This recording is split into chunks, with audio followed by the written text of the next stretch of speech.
오늘 하나님의 말씀은 창세기 4장 18절부터 26절까지입니다. 제가 봉독합니다. 에녹이 이랏을 낳고 이랏은 무야엘을 낳고 무야엘은 무드사엘을 낳고 무드사엘은 라멕을 낳았더라. 라멕이 두 아내를 맞이하였으니 하나의 이름은 아다요 하나의 이름은 실라였더라. 아다는 야발을 낳았으니 그는 장막에 거주하며 가축을 치는 자의 조상이 되었고 그의 아우의 이름은 유발이니 그는 수금과 퉁소를 잡는 모든 자의 조상이 되었으며 실라는 두발가인을 낳았으니 그는 구리와 쇠로 여러 가지 기구를 만드는 자요 두발가인의 누이는 나아마였더라. 라멕이 아내들에게 이르되 아다와 실라여 내 목소리를 들으라. 라멕의 아내들이여 내 말을 들으라. 나의 상처로 말미암아 내가 사람을 죽였고 나의 상함으로 말미암아 소년을 죽였도다. 가인을 위하여는 벌이 7배일진데 라멕을 위하여는 벌이 77배이로다 하였더라. 아담이 다시 자기 아내와 동침하매 그가 아들을 낳아 그의 이름을 셋이라 하였으니 이는 하나님이 내게 가인이 죽인 아벨 대신에 다른 씨를 주셨다 함이며 셋도 아들을 낳고 그의 이름을 에노스라 하였으며 그때 사람들이 비로소 여호와의 이름을 불렀더라. 아멘. 오늘은 전 세계 기독교인들이 같이 지키는 부활주일입니다. 주님께서 십자가 고난을 당하시고 그리고 사흘 만에 부활하셔서 우리에게 부활을 선물하신, 사망을 깨고 부활을 갖다 주신 귀한 날입니다. 우리는 죽어도 살고 살아서 영원히 사는 그런 존재가 된 것입니다. 오늘 말씀은 지난 시간에 이어서 하나님이 가인에게 죽지 않고 계속 살 수 있도록 가인의 표를 주셨음에도 여호와 하나님 앞을 떠나서 에덴의 동쪽으로 놋 땅에 거주하는 이야기까지 저희가 들었습니다. 동생 아벨을 죽인 가인에게 하나님께서는 유리하며 방황하는 자가 될 것이라고 말씀하셨는데 그 하나님의 말씀대로 유리방황이란 이름의 동네 놋 땅에 가서 정착을 해버립니다. 가인은 하나님의 말씀을 스스로 해석하기를 유리방황이라는 땅에 가서 살면 되지라고 해석을 해버립니다. 하나님을 떠난 인생은 하나님 말씀도 자기가 편한 쪽으로 해석하고 적용해버리며 삽니다.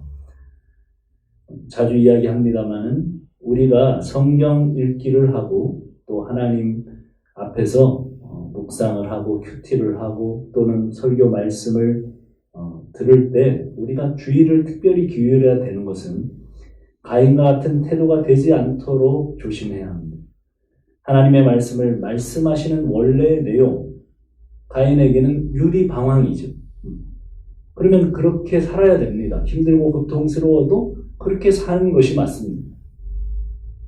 그런데 우리는 힘들고 고통스러우면 하나님의 말씀을 저버리고 자기가 자기식으로 해석을 합니다.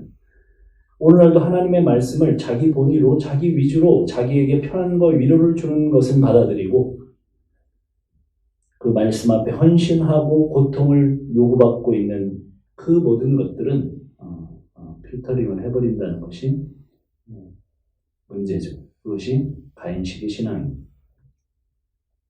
그렇게 가인은 그 놋 땅에 정착하다 못해 아예 성을 쌓아버립니다. 그리고 자기 아들의 이름으로 성의 이름을 붙여 에녹성이라고 합니다. 이제 아버지가 되는 것, 그리고 어머니가 되는 것, 그리고 아직 우리 청년들은 결혼을 하지 않았기 때문에 완전히 인생이 바뀝니다. 자기가 보호해야 될, 그리고 자기와 같은 존재, 자녀들이 태어난 것은 완전히 인생관을 바꾸고 삶의 시야를 완전히 바꿔놓는 사건이죠. 결혼을 해야 알아요. 결혼을 해야 하는데 어쨌든 그 인간 자연의 어떤 무게로 가인은 본능적으로 이제 성을 쌓고 자기와 자기 가족을 보호하려는 그런 삶을 삽니다. 그리고 자기의 아들의 이름으로 성의 이름을 붙여서 에녹성이라고 이름합니다. 하나님의 말씀처럼 유리방하지 않고 자신과 자신의 자식들을 위해 견고한 성과 도시를 만들어 갔습니다. 성은 철저한 단절을 의미합니다. 너는 너, 나는 나. 소통이 되지 않는 공간입니다. 하나님은 인간 창조에서 아담과 하와를 창조하시고 너는 나, 나는 너. 그렇게 연합되는 존재로 너와 나를 만드셨습니다. 성과 도시는 대단한 문화와 문명을 창출하기는 했지만 인간들은 거기서 더 고독해지고 더 단절됩니다. 오늘도 도시 안에서 많은 사람들이 고독과 단절을 느끼는 이유와 비슷합니다. 성경은 가인으로부터 야발까지 7대에 걸친 기록을 오늘 우리가 읽은 본문에서 말씀하고 있습니다. 7이라는 숫자는 우리가 아는 것처럼 완전수죠. 그 7대 후손으로 7대 사람들을 통해서 가인의 후의 삶이 완전하게 정리되는 그 단계를 암시하고 있습니다. 가인 후손들의 삶을 통해서 하나님을 떠나 동쪽으로 갔던, 그리고 성을 쌓고 도시 문화를 발전시켰던 죄인들의 삶을 성경이 어떻게 하고 정리하고 있는가, 오늘 본문 속에서 한번 살펴보려고 합니다.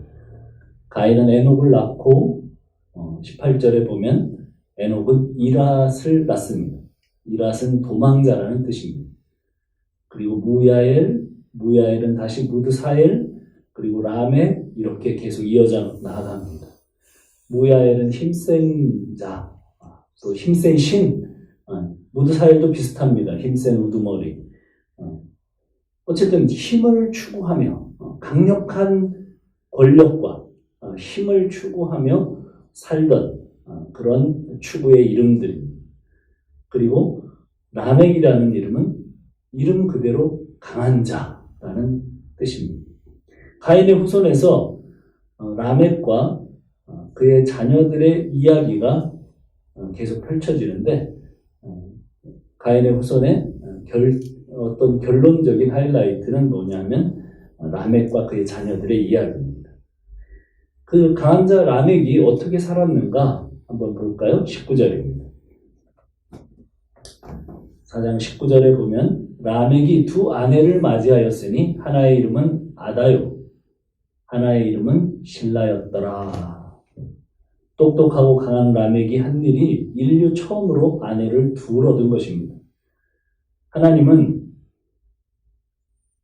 아담 하와를 만드시고 일부 일처제를 제정하셨습니다.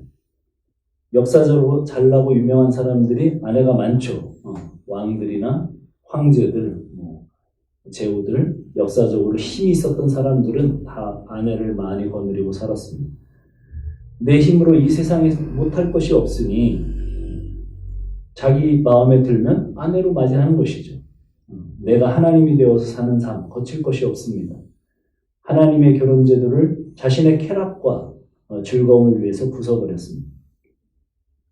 하나님이 뭘 만들어 놓으셨든지 그 하나님을 밀어내고 내가 하나님이 되어서 아내가 둘이면 어떻고 셋이면 어떻고, 중동은 법적으로 아내를 4가지 얻을 수 있다고 하죠. 형제들 부럽습니까? 아니요. 일부 일처제, 가정이 복잡해집니다. 야곱의 집안을 보세요. 얼마나 가정사가 복잡한가. 전혀 행복해 보이지 않습니다. 죄가 들어오면 가정이 복잡해집니다. 한 아내로 만족이 돼야죠. 이 땅에서 얼마나 많은 불륜이 일어납니까? 이제 간음죄는 죄로 다루어지지도 않는 세상이 되었습니다. 능력 있는 자들, 유력한 자들, 강한 사람들, 가정을 복잡하게 만들었습니다. 한국 사람들이 유독 상처도 많고, 왜 그런가 생각을 했더니 동쪽으로 처음에 아담이 동쪽으로 쫓겨나잖아요. 에덴의 동쪽으로. 그 동쪽에서 더 동쪽으로 누가 쫓겨납니까? 가인이 쫓겨나요. 더 동쪽으로 왔던 민족이 누구예요? 예. 우리 한국 사람들입니다. 반응을 알 수가 없어서. 하지 말라고. 리액션에서 연락 하셨는데. 행동은 허용되는 건가요? 보지 말고. 박수라도. 그래서 한국 사람들이 유독 상처도 많고 그렇다는 얘기죠. 하나님을 등지고 멀리 멀어지면 가정이 복잡해지고 상처가 많아집니다. 스토리가 많이 생기는 것은 드라마 작가들의 소재로는 좋겠지만 불행입니다. 부부의 스토리는 단순할수록 좋아요. 재열이와 남이가 만났다. 아들 셋 낳고 잘 살았다. 이게 제일 아름다운 얘기입니다. 서로 사랑하고 믿고 같은 것을 바라보고 하나님을 함께 예배하고 살았다. 가장 아름다운 스토리죠. 근데 거기에 남이가 희수를 알게 됐다. 이런다든가 재열이가 희수기를 알게 됐다. 이러면 이제 거기서부터 아주 복잡해지고 스토리가 길어지고.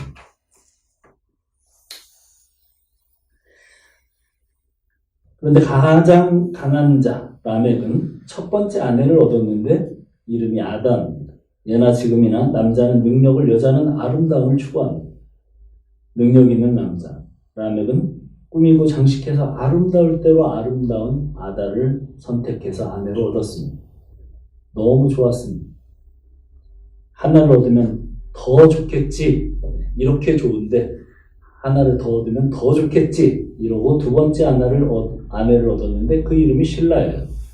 실라의 이름의 뜻이 어둠이 깃들다, 그늘지다, 그런 뜻입니다. 당연합니다. 한 여자와 살기도 힘든데 둘을 얻었으니 당연히 그늘이 지죠. 그것이 아다와 실라입니다. 무엇이든 하나님의 뜻을 어기고 모아놓은 것은 반드시 그늘을 가져옵니다. 그 그늘이 영원한 어둠으로 이어집니다. 그래서 성경은 욕심이 잉태하여 죄를 낳고 죄가 장성하여 사망을 낳는다 말씀하십니다. 그 라멕이 아들을 낳습니다. 야발. 야발은 장막에 거주했다는 말은 풀 있는 곳으로 찾아다니며 가축들을 길들이고 기업형으로 살았다는 거죠. 아벨처럼 양 몇 마리 키우는 것이 아니라 소, 말, 양, 낙타, 염소, 하여간 길들일 수 있는 것들은 모두 길들여서 이제 운송수단이 생기고 엄청난 돈벌이가 되고 오늘날로 말하면 그 당시에 산업으로 할 수 있는 재벌이 되었다는 것입니다. 요즘에 누구냐 하면 니건이쯤 된 거죠. 아주 유명한 재벌이 된 겁니다. 가인의 후손들은 세상을 살아가는 지혜와 능력이 있었다는 것입니다. 그 동생 유발은 수금과 퉁소 잡는 자의 조상이 되었습니다. 가인의 자손에게서 음악과 예술, 문화가 출발한 것입니다. 세상을 장악한 음악을 보세요. 찬송가입니까? 네, 아니죠. BTS입니다. 임영웅이죠. 네. 눈물과 감동, 이거는 전부 다 찬송가가 아니라 세상 음악입니다. 유발이 엄청난 유명한 뮤지션이 됐습니다. 우리 교회 뮤지션이 유씨죠. 네. 유발. 네. 유발이 누굽니까? 유발이 음악의 조상입니다. 중세 철학가가 이야기를 했습니다. 인생의 문제가 뭐냐? 심심합니다 그랬어요. 대단한 통찰력입니다. 우리 형제들 집에 가면은 초딩, 중딩, 이 청소년들이 입에 달고 사는 말이 뭐냐면 엄마 심심해, 아빠 심심해. 네. 우리 형제 말 뭐라고 그래요? 인생은 심심한 거야. 네. 절대 같이 안 놀아줍니다. 심심한 거야. 걔들이 언제 안 심심한가? 게임할 때. 네. 게임을 놓는 순간 아빠한테 달려와서 아빠 심심해, 엄마 심심해. 그래서 인생은 계속 심심하지 않으려고 노래로, 악기로, 문학으로, 게임으로, 드라마로 재미있게. 사실 드라마 시작하면 안 되는 거 알죠? 저도 아들, 딸 추천으로 그 충청도 사투리 쓰는 뭐예요? 좀 지나갔는데 동백꽃 뭐 어쩌고 저쩌고 그거를 처음에 봤다가 끝까지 보게 됐습니다. 너무 재밌더라고요. 최근에 또 추천이 있어서 이태원 클라스를 봤습니다. 뭐 하루에 막 2개씩 3개씩 보게 되더라고요. 얼마나 재밌는지. 그리고 끝나고 나면 인생이 험하더라고요. 그 다음에를 볼 수가 없어가지고. 무의미해져요. 같은 원리인 것 같아요. 게임이나 드라마나 어떤 아름다운 노래든지 뭐 계속 그것을 추구하지만 결국은 우리에게 또 무의미로 심심함으로 찾아오는 것이 인생이죠. 인생은 심심합니다. 애들이 그 진리를 아는 거죠. 자신들의 무료함과 고독과 외로움을 달래려고 애녹성에서 유행하고 발전되는 것이 음악이고 예능이고 문화라는 것입니다. 22절에 보면 신라는 두발가인을 낳았으니 그는 구리와 새로 여러 가지 기구를 만드는 자요 두발가인의 누이는 나아마였더라. 두 번째 아내 신라의 아들은 두발가인인데 구리와 새로 여러 가지 기구를 만들었습니다. 가인의 후손을 위해 가인의 후손들은 청동기, 철기 문명을 만들어낼 능력이 있었습니다. 기계와 무기가 만들어졌습니다. 날카로운 철로 무기를 만들었고 무기 생산의 직업이 생겼다는 것은 싸움이 있고 전쟁이 일상화되었다는 것이죠. 성을 세우고 쌓아놓은 부를 지키려다 보니 탐욕을 가지고 빼앗으려다 보니 점점 더 발전하게 된 것이 무기 생산 체제고 그것이 인류 문명사의 발전의 원동력이었습니다. 이들은 보통 사람들이 아닙니다. 과학의 아버지가 되고 기술의 아버지가 되고 음악의 아버지가 되고 산업의 아버지가 된 사람들입니다. 고대의 가장 탁월하고 유명한 사람들이었습니다. 음악을 잘하는 사람은 누구의 후예라고요? 유발의 후예입니다. 아무리 한 일이 없는 두발가인의 누이도 이름이 거기에 나와요. 이름이 뭐예요? 나아마예요. 나아마라는 뜻이 뭐예요? 예쁘고 사랑스러워서 기쁨이 넘친다는 뜻이에요. 남자의 이름으로는 희재죠. 여자의 이름은 희순입니다.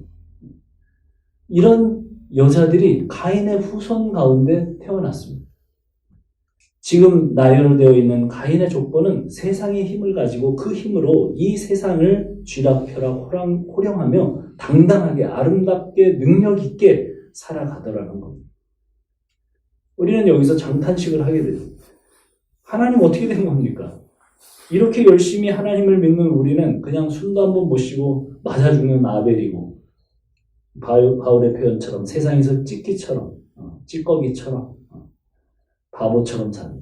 가인은 하나님이 저주하셔서 유리방황 고생하며 살아야 되는데 하나님 뜻 반대로 나아가서 이 땅에서 성 쌓고 성주가 되더니 태어나는 자손마다 이 땅에서 능력 있고 이쁘고 잘되고 유명하고. 뭡니까?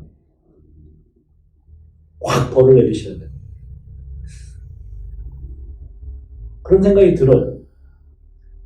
어쨌든 뭐 그렇습니다. 그리고 나서 23절, 24절로 나가면 이제 그들의 조금 더 구체적인 삶이 나옵니다. 23절, 24절 제가 읽겠습니다. 라멕이 아내들에게 이르되 아다와 실라여 내 목소리를 들으라. 라멕의 아내들이여 내 말을 들으라. 나의 상처로 말미암아 내가 사람을 죽였고 나의 상함으로 말미암아 소년을 죽였도다. 가인을 위하여 벌이 7배일진데 라멕을 위하여 벌이 77배이로다 하였더라. 강한 자 라멕이 시를 써서 노래를 부릅니다. 그것도 아내들 앞에서. 자기에게 상처를 입힌 사람을 죽였다고 자랑을 합니다. 한 사람과 다투고 자기가 다치게 되었는데 다치게 한 사람을 죽이고 이걸 노래로 만들어서 불러요. 상대가 소년이라도 개역 개정에는 소년으로 나와 있습니다. 원문에는 어린애입니다. 어린 아이도 가차없이 때려 죽였다는 거예요. 자기한테 뭔가 방해가 되고 자기한테 거슬리면 그냥 사람을 그냥 죽입니다. 이것이 세상에 힘을 가진 가인의 후예들의 삶의 방식입니다. 나에게 피해를 주는 사람은 말로든 행동으로든 가차없이 죽여버리는 세상의 원리를 따르는 사람들의 삶입니다. 훌륭한 문화를 가지고 문명을 발전시켜 춤추며 노래하며 하프를 타고 퉁소를 불고 기계를 만들고 양식을 풍성하게 하고 가축을 재산을 늘려 부자가 되면 뭐예요? 그 힘으로 다른 사람들을 죽이고 짓밟는 데 쓰는 사람들의 삶입니다. 이제 24절로 나가면 뭐라고 얘기를 했습니까? 가인을 위하여는 벌이 7배일진데 라멕을 위하여는 벌이 77배다. 정신이 나갔습니다. 자기 조상 가인은 동생을 죽이고 가인을 죽인 사람은 하나님께서 벌을 7배나 준다고 그렇게 말씀하시고 가인의 표를 주셨는데 라멕은 난 정당방위로 사람을 죽인 거야.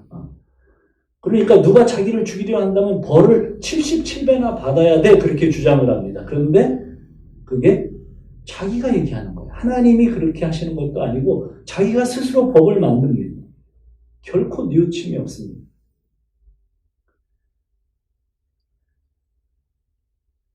가인의 자손들이 처음부터 가인이 유리방황하는 벌을 받고 그렇게 살았더라면 그 가운데, 그 고통 가운데 깨닫고 아마 하나님께로 돌아갈 수 있었을 것 같아요.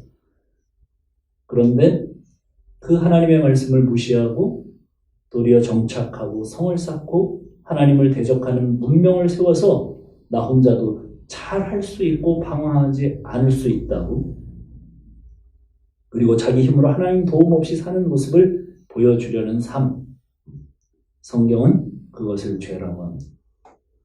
창세기에는 두 번의 성 쌓는 얘기가 나옵니다. 가인의 에녹성과 림므롯의 바벨성, 바벨탑 이야기. 이 성 쌓기는 모두 다 반역한 자기를 위해서 자기만을 위해서 사는 그 인본주의의 가장 핵심이라고 성경은 지적하고 있습니다. 25절, 26절로 나아가겠습니다. 아담이 다시 자기 아내와 동침함에 그가 아들을 낳아 그의 이름을 셋이라 하였으니 이는 하나님이 내게 가인이 죽인 아벨 대신에 다른 씨를 주셨다 함이며 셋도 아들을 낳고 그의 이름을 에노스라 하였으며 그때의 사람들이 비로소 여호와의 이름을 불렀더라. 가인 족속에 대한 이야기를 해가다가 마지막 두 구절 아벨 이야기로 마무리를 합니다. 아담과 하와의 세 번째 아들이 셋입니다. 아벨을 대신하여 태어난 씨, 하나님의 여인의 후손의 씨를 하나님께서 계속 부활시킵니다. 아벨이 죽은 것 같지만 아벨을 대치해서 그래서 그 셋이라는 이름이 노타, 대치되다, 대신하다. 다시 이 땅의 메시아의 족보를 이어갈 씨를 주셨다는 것입니다. 그것이 은혜입니다. 가인의 후손들만 이 땅을 살았더라면 그것이 지옥이었을 것입니다. 그러나 아벨을 대신해서 하나님께서 반드시 씨를 주십니다. 그 셋이 다시 아들을 낳았을 때 그의 이름을 뭐라고 부르냐면 에노스라고 부릅니다. 에노시. 사실은 그 원문을 쫓아가 보면 아나시라는 단어인데 그게 무슨 뜻이냐면 깨지기 쉽다, 지독하게 약하다, 고칠 수 없다, 병든, 슬픈 뭐 그런 뜻이에요. 누가 자식의 이름을 낳아서 지독히 약한 병든, 슬픈, 뭐 이렇게 이름을 짓겠습니까? 왜 셋은 아들의 이름을 병들어 고칠 수 없는 슬픈 아이라고 이름을 지었을까요? 자기는 둘째 형 아벨을 대신해서 태어난 사람인 것을 안 것입니다. 아벨의 이름이 헤벨, 허무, 텅 빈, 무의미 그런 뜻입니다. 인생은 허무하고 시독히 약해 깨질 수밖에 없는, 그래서 이 땅에서 하나님만 의지하고 하나님의 이름만 부르는 자로 살아야 된다는 것을 너무나도 깨닫고 있었기 때문에 아들의 이름을 그렇게 불렀습니다. 병야가, 너는 하나님만 의지해야 돼. 여러분, 이 기가 막힌 대조가 보입니까? 가인의 자손들은 강한 자로, 능력 있는 자로 이 땅에서 자기를 보호하기 위해서 성을 쌓고 문명을 발전시키고 하나님 없는 살인자의 삶을 살고 있었습니다. 그때 에노스는 아벨처럼 허무한 존재로, 티끌과 같은 존재로 병야기로 삽니다. 그런데 그때 비로소 여호와의 이름을 부릅니다. 그 가문에는 유명한 자도 없고 강한 사람도 없습니다. 거기에는 명사도 없고 뭔가 아름다운 그런 사람도 없어요. 그냥 아벨처럼 허무하게 맞아 죽는, 정말 바보 같은 인생을 사는, 찌꺼기처럼 사는, 허무, nothingness로 살더라는 것. 강한 자, 잘 나가는 자들은 기기와 문명을 일으키고 성을 쌓고 음악과 예술을 발전시켜 문화를 즐기는 자들이 되고 하나님 여호와 이름을 부를 틈도 없이 그렇게 자기들의 쾌락을 위해서 살고, 하나님의 이름에는 관심도 없지만 지독히 약한 티끌과 같은 존재, 병약인 에노스들은 여호와 하나님의 이름을 부르며 예배자로 살더라, 그런 말이에요. 여러분, 이 대조를 봐야 됩니다. 부활주일의 즈음에서 이 아벨이, 셋이, 에노스가 나의 삶에 부활하는 것입니다. 그 여인의 후손으로 이 땅에 오신 예수 그리스도, 그 십자가 안에 부활되는 거예요. 원수를 위해 속옷뿐만 아니라 겉옷까지 벗어주는 자기를 비우는 삶이 부활한 자의 삶입니다. 그래서 예수님이 십자가에서 벌겨벗겨져서 돌아가신 것입니다. 우리는 가톨릭의 영향으로 예수님이 팬티 조각이라도 걸치고 십자가에서 돌아가신 걸로 알고 있지만, 로마의 십자가형은 모든 수치를 드러내기 위해서 그 죄인들을 다 벌거벗겼습니다. 그 사형수 죄수는 발가벗겨져서 수치스럽게 죽는 형이었습니다. 다 벗겨지고 다 죽어 가셨습니다. 우리 주님이 다 죽어 가셨는데 진짜 예수를 믿는 사람들이 무엇을 그렇게 채우려고 합니까? 무슨 욕심을 부립니까? 왜 형제를 위해서 죽어주지 못하는 것입니까? 십자가는 전능하신 하나님이 하늘의 삶을 이 땅에 옮겨신 바로 그 하늘의 삶입니다. 우리의 부활은 이 십자가의 삶이 우리 인생 안에 재현되는 것으로 그 부활이 있음을 알 수 있는 것입니다.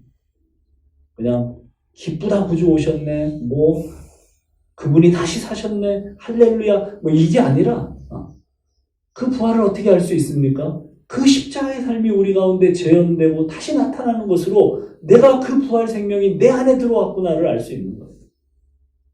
사랑하는 형제 자매 여러분, 더 사랑하고 더 주시고 더 허물을 덮어주시고 주님처럼 십자가의 길을 걸어가며, 여기서는 맞아 죽고 깨지고 바보처럼 드러나지만, 그러나 하늘의 자녀로서 하늘의 삶을 살게 되는, 십자가의 삶을 살게 되는, 부활의 삶을 살게 되는 귀한 우리 죽는 가족들이 되기를 축복합니다.